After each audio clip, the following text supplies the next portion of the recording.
Rozprávajú sa dvaja blázni. Vraj, keď majú muži rannú erekciu, dožívajú sa dlhšie. Druhý odpovedá: takto som potom nesmrteľný.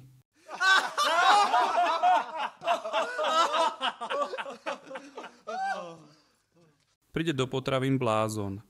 Máte tu radiátory? Na čo by vám boli radiátory? Chcem si urobiť horúce cestoviny.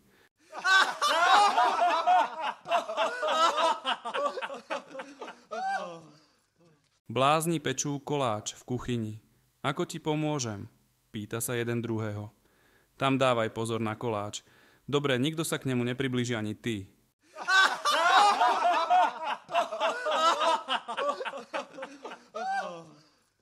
Jazdíš na naftu?